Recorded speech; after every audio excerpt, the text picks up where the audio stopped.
I've observed coaches who only are giving that negative criticism. I think it would go a long way for the student athletes to hear positive accolades in addition to just what they could improve. Anxiety is so different and presents so different in each individual. And I wanted to be able to showcase how this student had anxiety attacks. Well, that's a different kind of anxiety than generalized anxiety disorder. So I wanted to show some of those different symptoms, like they each had different triggers. What message do you want young athletes and their parents to walk away with after hearing your story, after hearing your experiences, why you wrote the book, and everything you've witnessed over your years? Look at all their peers and they think everyone has it together, and they don't. They're all just kind of fighting the same battles of, trying to do the best they can and trying to be accepted and trying to find their place in the world. No matter what you're going through, there's support out there. There's books like these. There's people at your school, people in your community, people in your family that love you and care about you and want to support you. Welcome in everybody to this week's episode of Fighting for Overtime. As always, I'm your host, Coach Tony. Tonight, I have another wonderful guest for you. This is an award-winning children's author. Just came out with a great book we're going to get to. We're going to tease a little bit, get to a little bit. She has a fantastic background for what she's been doing for this book series that's all based on ages 9 to 14. You can follow her at Stories by Jennifer Licate on IG. That's Stories BYJENNIFERLICATE. That's again www.storiesbyjennifer.com. And Jennifer is an award-winning author we got to, but whose books are focused on growing up topics for children who struggle with friendship and anxiety, the study skills. That's a big deal for the audience here. The books are geared towards children, I said 9 through 14, and young readers learn strategies to work through their challenge and give them the comfort of knowing they're not alone in their struggle. Jennifer has a master's degree in elementary and secondary school counseling and has worked as a school counselor for over a decade. So she knows what's going on right now with our youth, and that's going to be great. Through working with children of all ages, she's seen the benefits of social emotional learning books firsthand. Children lose themselves as they're immersed within the story. She said they're able to understand complex issues from so many different perspectives by seeing the story through the eyes of the character. And her newest book, which we tease, My Anxiety is Messing Things Up, just hit the shelves. The link will be in the description. You just go to www.storiesbyjennifer.com and get it today. Jennifer, it's long. Jennifer Licate, welcome to the program. Thank you so much for having me. I'm so excited to be here. And thank you for that introduction. Wow. You have the accolades, right? I mean, listen, I'm not trying to make you blush, but you do. So why not? Listen, we work hard for this stuff, right? So why not put it all out there? Yeah, thank you.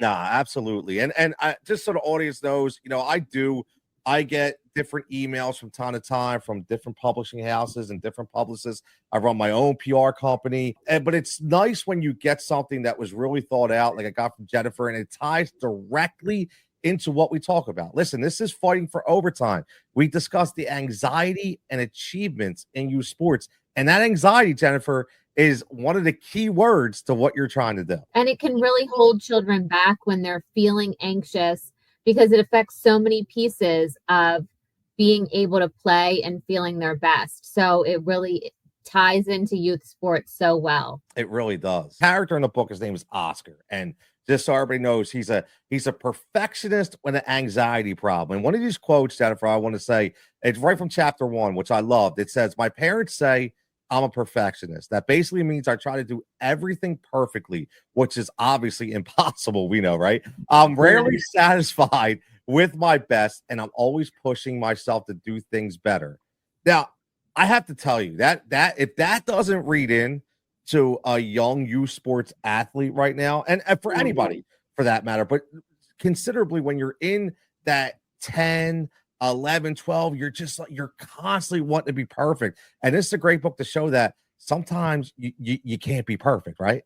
Right. A lot of times, right? I mean, as adults, we know we make mistakes every day. And as kids, I feel like they're so hard on themselves and they don't understand that it's part of the journey, making these mistakes, and that's how they learn from it. They just look at their game and their performance and they're like, I could have done this better. I could have done this better. And it's like, you're not going to be perfect. Like, no one's perfect, like that's just the way it is, but it takes them a little while to get there. Yeah, it really does. I think you'll really respect this. I and really relate to it. I had a guest on, Noelle, who was a former Division 2, 3 basketball player. She played in high school at a high level, and one of her quotes was, at the end, I always ask the athletes to come on me like, what's one thing, if you could speak to the younger audience right now, what would you give them as advice? And she said, I wish I would have celebrated my wins. And I was like, Yes. what do you mean? Right. And I said, what do you mean? And she broke it down, Jennifer. And it made so much sense what you just said. She said, because I was always worried about how I was going to do better or what was going to be next, and never really focused on what I was winning at that absolute moment. Right. And celebrating the little wins. Like, it's so important for the parents to model that for their children, because sometimes kids, it doesn't come naturally to them to celebrate the wins, but it's like, look at how far you've come. Look at how you tried that new skill and now you're able to do it on the field without even thinking about it. All of those little wins deserve to be celebrated. But when you're just looking at this goal that's so far away, I feel like you miss the joy in it and the pride in it, which you deserve to have as a student athlete, because you're working so hard, you're practicing so hard. You deserve to have fun and be proud of yourself. You don't have to get to this end goal, and then that gives you permission to be proud of yourself. You're spot on. I mean, I've seen it as a coach. I've seen it as a parent. It's so true. Now, let's ask, because again, we got into a lot of your accolades, and I do want to. You've worked as a school counselor for over a decade, so I do want to get everybody inside of why you've written these books, and what first inspires you to take those experiences with kids and turn them into this award-winning series. When I was working as a school counselor at an elementary school, I loved using bibliotherapy with students. So bibliotherapy is when you read these social emotional learning books about these complex mental health topics. And it's used for so many ways. First of all, it takes some of the pressure off the kids where they're not coming in and having to do a talk therapy type situation, especially if they're dealing with something really near and dear to their heart, something that's really hard for them to talk about. And maybe they haven't worked with a counselor before, or even that school counselor. So I really liked to use bibliotherapy books to help children learn about these complex issues, and then also learn coping strategies, and also see they're not alone in what they're going through, because here's this book. It's showing them that they're not the only child who's ever gone through this. So I had a lot of 4th and 5th graders, primarily girls, who were dealing with the ending of a friendship that had been something close to them for a very long time. And then as kids change, friendships shift. It's normal for friendships to ebb and flow. But as the first time of experiencing that, and then maybe not being included in their old friends' new friendships, they felt like it was a loss for them, and felt like a rejection, and they didn't understand why, and they didn't understand that this was normal. So I was looking for a book like that to explain it, because it was really heartbreaking for the kids, and I couldn't find one. So that's when I wrote my first book, which is called I Lost My BFF, because I thought, well, this book doesn't exist and I feel like it would help the kids. So that's what prompted me to write it, because I had so much respect for these books. And I thought, well, this is a really great topic that the kids and the counselors could really benefit from. I love it. I tell you why I love it, because for those tuning in for the first time, one of my statements at the end of every show description of every episode is, you are not alone. And I've said that because I've been through the ringer when it's come to youth sports as a parent, as a coach. I've had major anxiety problems as a parent, as a coach. I've seen kids deal with it, right? And by doing these episodes, Jennifer, I've had so many people reach out to me through email, through direct message, and just saying, I just want to thank you because I thought I was alone. Like, because there's a lot of podcasts out there. And look, I'm not here. I get it. Right. However, who's actually dissecting the actual anxiety of these kids at such a young age, they're going through these situations, right? Yeah. And I love what you're saying too, the parents. Like sometimes you'll be watching your child and you're like my son plays baseball and all the moms who are pitchers, they're always like taking laps. Like they're like, I can't watch. I can't. So it's like as a parent, you're going through it too, and you want to model this is okay, this is part of the journey, but you want your child to do so well, and you know how much their heart breaks when they don't. That as a parent, sometimes you hold that anxiety too for them. Yes, and the parents, they get forgotten about, Yeah.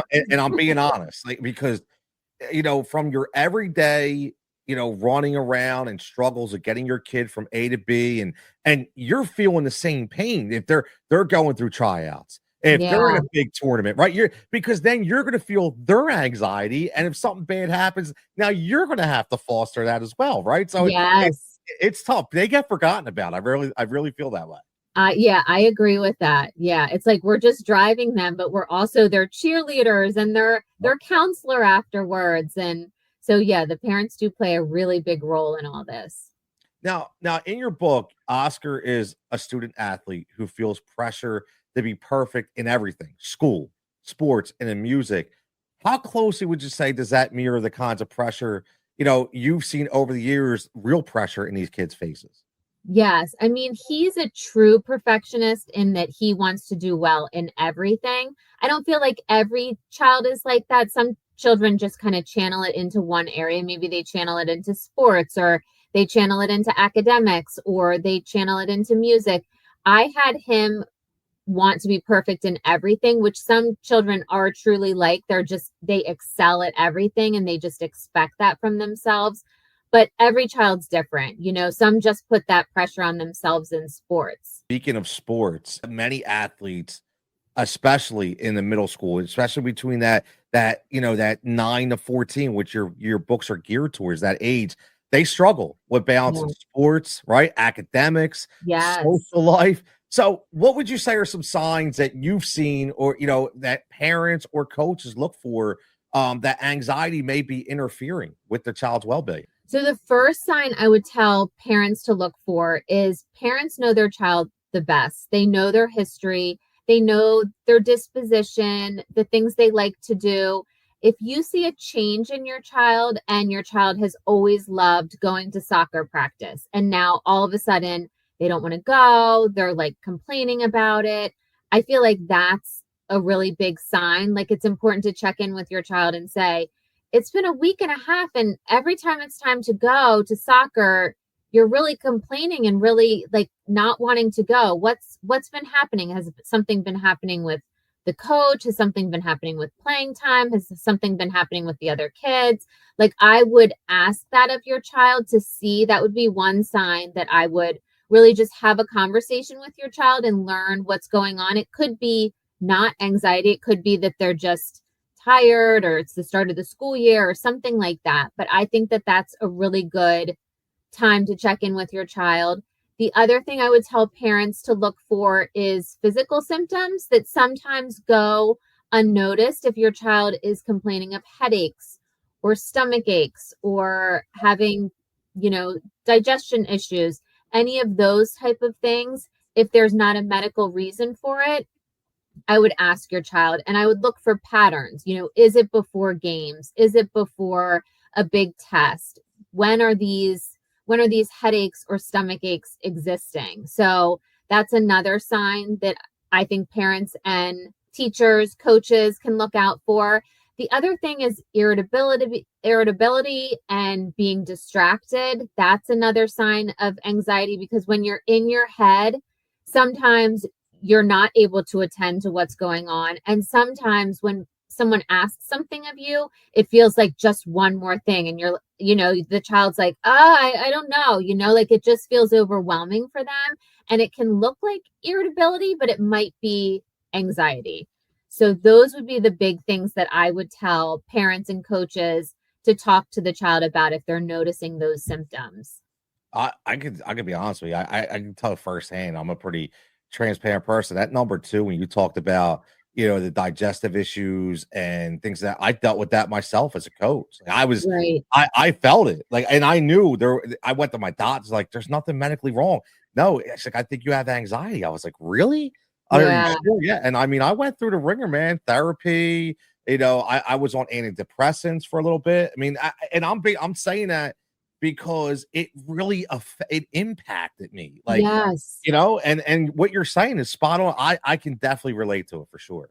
Yeah, and I love that you're saying that because it's important to normalize it. Like we all have these ranges of emotion, and it's not only okay to just talk about our good emotions. It's also okay to share that we struggle sometimes and we need support and we need coping strategies. So I think that's great that you do that and share that. I look at it as, when I was going through it, I started to look at other people. I'm very invested in the sports scene, so I would listen to people, and not just the celebrities, but just the normal people that were dealing with. It's like, wow, like I feel better now. It's Yes. not just me. Now, speaking Yeah. of that, in the book, you talk about Oscar finding support in a counseling group, right? Yes. So what do you hope young readers and their parents too? We don't forget about the parents take away from that part of the story, right? Because sometimes we need that group, correct? Yes. We need people that we feel comfortable talking about hard things. So that was one reason I wanted Oscar to be able, because he didn't feel comfortable talking to his group of guy friends about it. So this group provided him the outlet to be able to share what he was going through.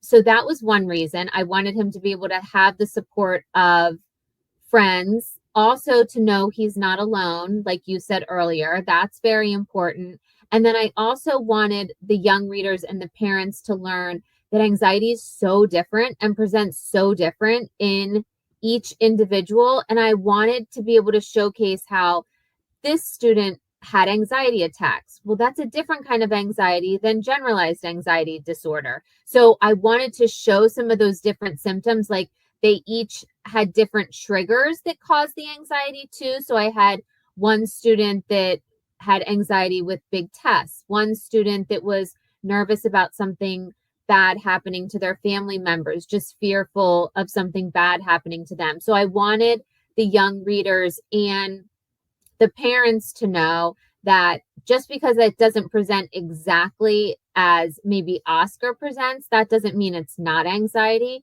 It still might be anxiety. There's so many different forms of anxiety that I just wanted to be able for the reader to learn about a lot of different forms. And I felt like the counseling group allowed the readers to do that. Listen, and again, we're speaking to Jennifer Licate, the award-winning child's book author of the newest book right now out, My Anxiety is Messing Things Up. Make sure you give her a follow at Stories by Jennifer Licate on IG. It'll be in the description, and obviously her website, storiesbyjennifer.com. Now, kids often in sports fear of letting the team down. And what would you say? And again, I know it's hard to be, from a coaching perspective, but from a counseling perspective, how would you say coaches and parents alike can help reduce that pressure and instead build resilience in these kids? Yeah, I think it's not a one and done conversation. I feel like it is a point you have to reiterate, especially with these kids who may be leaders on the field and they really want to have that award winning play at the end of the game that saves the game and they're the hero. I mean, every kid that plays sports, I feel like wants that. That's like the dream, right? Yep. So I feel like I feel like just saying to your child, or if you're a coach, saying to your athletes, we're a team. We're all on the team. We all got to this place together. We're in the position where we could have lost the game or we could have won the game from this one play. That was not just on you. That was on all of us. This is a team sport. We're all trying our best. And that's all we can expect of each other is to just try our best. And then of course, offer them options. Like if you want to improve a certain part of your game playing, then maybe do this extra practice or maybe work on this on your own, offer solutions too, like things that they can do to improve if that's something that they feel bad about. But I think that is important, and also building resiliency and letting them know that failure is part of the process, and they are going to not be successful all the time. And sometimes a referee or an umpire is going to make plays that they don't, or make calls that they don't agree with. And it's all part of the game. And to relate it to life, resiliency will help you in life. There's not a lot that you can get that you don't have to work for. So just saying that to them too, like every time you're out there, you're getting better. Every time you're out there, you're getting stronger. This is all part of the process and really great for you. So I just feel like it's not something that I feel like all kids will get right away. Some kids just have the disposition where they can just roll with it and they're kind of okay with it. But these kids that really put a lot of pressure on themselves, I feel like they need to hear that message over and over. I completely agree. And it always is usually, and this isn't to, pigeonhole anybody, but it is normally that team captain or, that superstar player that he feels that pressure. I mean, look, for people listening, if you're a Philadelphia Eagle fan, we're watching it with their star receiver at AJ Brown right now. You watch it all across sports, these players that want to be great, and because that's all they know right now. Now, what's great about the book is I want to get to some coping strategies, because you talk about a lot of strategies within your book, like journaling, exercising, breathing techniques. Do you think these could be especially helpful for young athletes before a big game or a competition as well? Yes, I feel like breathing techniques, I love that for everyone, because I feel like you always have your breath. You can do it in front of others. You can do it when you're by yourself. It increases the oxygen to your brain. So it does have calming down, effects on it.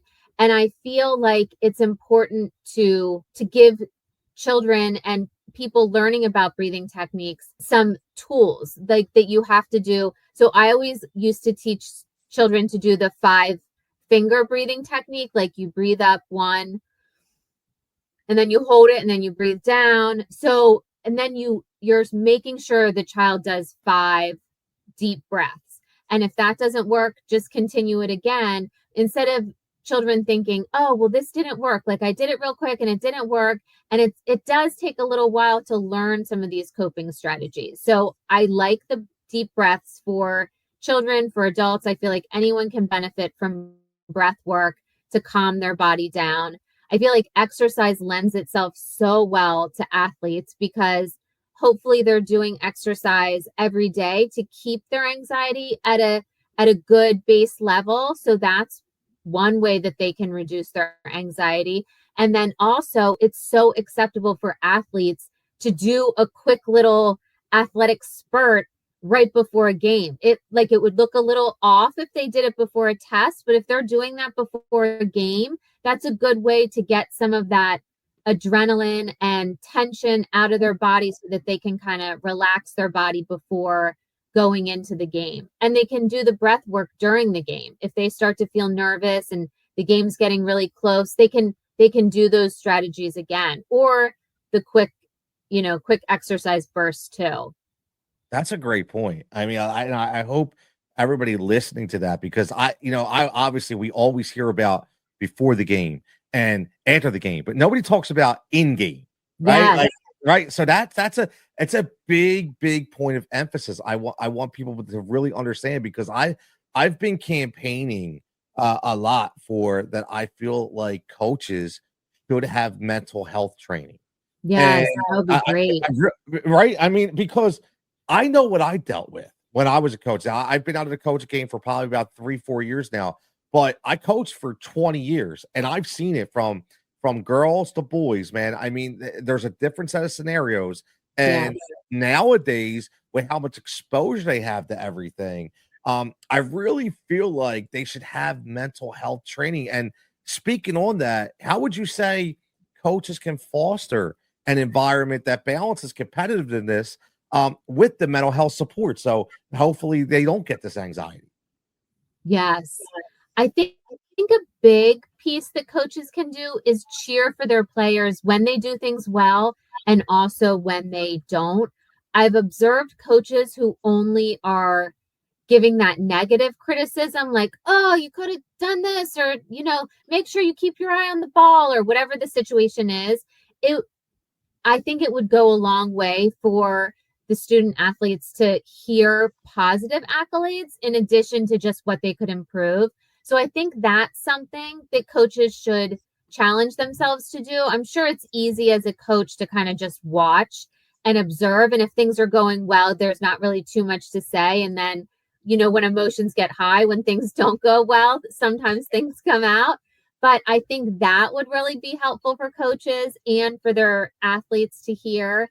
And I think also having some of these messages in their end of the game meetings or beginning of the game pep talks, just saying we're going to try our best. I really value you guys as players. Like, anything that feels authentic to you as a coach, I would say to the kids so that they hear that. So they're not just little performers on the field, but they know that you care about them as a kid, as a person, which I feel like most coaches do. I just think they don't say that. Like they don't feel like it's their job to say that. But I think that it goes a long way.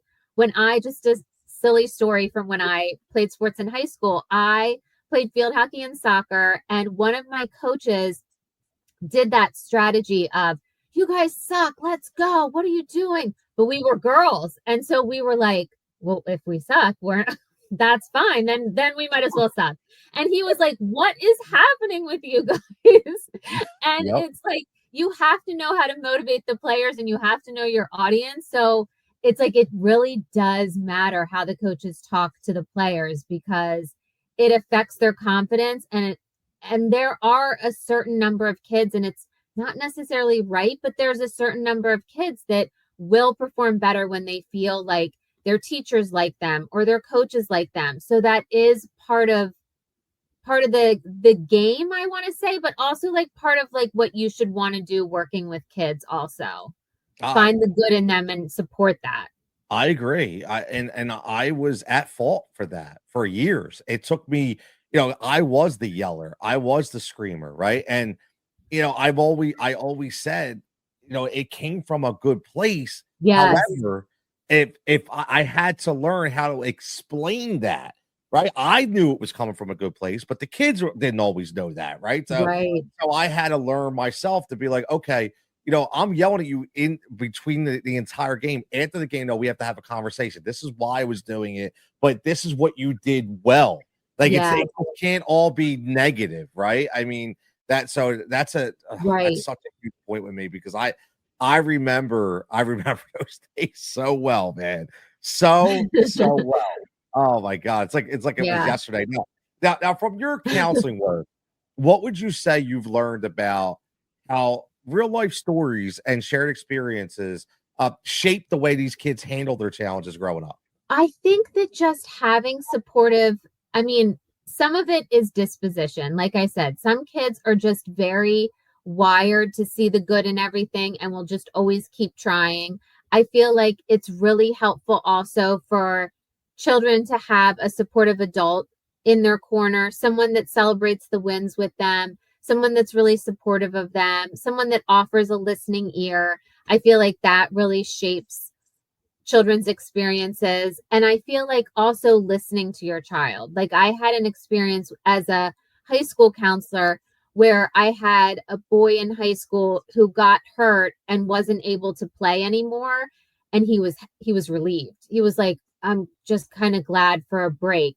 And I'm sure that I don't know that he didn't tell his parents, but I thought to myself, wow, that probably really would break his parents' heart to hear that because they're so invested in it. But it's like, if it's just pressure, pressure, pressure all the time and you're not reading your child, it might be too much. And it might have been okay for a long period of time. And then when they get to a certain competitive level, it might start to feel like too much. So I feel like it's very important to make sure you're checking in with your child along the journey to make sure they're still having fun. It's still part of their goals, how you can help and support them. That's what I've seen has made a big difference for students and children. That's a great listen. That's a great story because I've seen that multiple times throughout my coaching career. Never the crazy thing. I never saw it from injuries. So that's a great. I mean, because Oh, that's a wow. That's That's interesting. That's Yeah, interesting. it was sad. And it stuck with me with my own children where I don't want to push them too much because I want them to be having fun with it. And the sports journey ends for everyone at a certain point. So it's just when it's going to end, and it doesn't make you a bad kid for it to end at any point. Like it's important for kids to know they can always talk to their parent about that if it's feeling too much or not fun, or talk about changing the pressure on it too. That is true. That is true. 100%. 100%. Now, let me ask you, since we a lot of great information, as we kind of close this out, what I ask my guests all the time, what message do you want young athletes and their parents, because they both listen to this show, to walk away with after hearing your story, after hearing your experiences, why you wrote the book, and everything you've witnessed over your years? I want them to know, like you say, that they're not alone. I feel like that's so important because kids look at everyone, all their peers, and they think everyone has it together, and they don't. They're all just kind of fighting the same battles of, trying to do the best they can and trying to be accepted and trying to find their place in the world.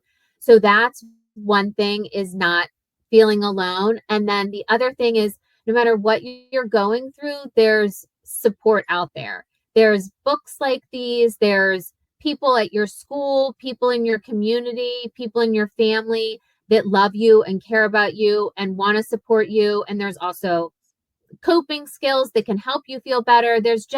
You don't have to be in this bad place forever. If you're not feeling good mental health wise, there's resources to help you get out of it.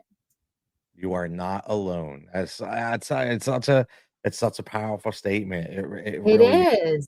It really, really is. Again, Jennifer Licate, storiesbyjennifer.com, and go listen. I've been on the website. There's a ton of information on there. And how many books do we have now in the series, Jennifer? 9. Wow, 9. And Yes. What year? What year did you start? What your first one? 2020. Okay, wow, that's listen, I love it. I mean, we're going on 5 years now. That's Yeah. impressive. Yeah, Thank you. yeah, that's a great accolade to have. Listen, I work with authors on my own sometimes, and it's like they get one, and I already understand they're already feeling the struggle for their first one. So if I feel like if you can get past that first one, and the agony of the first one, you really have a good path going ahead, right? Yes, thank you. Yes, Yeah, I agree. definitely. Before we get out of here, anything? Do you have any? Should I ask? Is there going to be possibly maybe a 10th book plan? I hope so. I Awesome. don't have anything in the works just yet, but I hope so. That's my plan. That's awesome. All right. Well, listen, I really, really appreciate you hopping on. As always, I appreciate you sending me the book so I could check it out, break it down, and having this conversation with me. And listen, if you get that book number 10, we're gonna have you back on to talk about it. Okay. Great. Thank you so much. Thanks for having me too. Fighting for Overtime is a Rise and React media production. If you're looking to start a podcast, if you're looking to get some direction, hit us up, let us know. We'll help you out there as well. Again, for everybody, enjoy your time, memories and moments, and keep fighting that fight. Continue to fight in overtime to make your kid have the best experience that they can have when it comes to playing youth sports.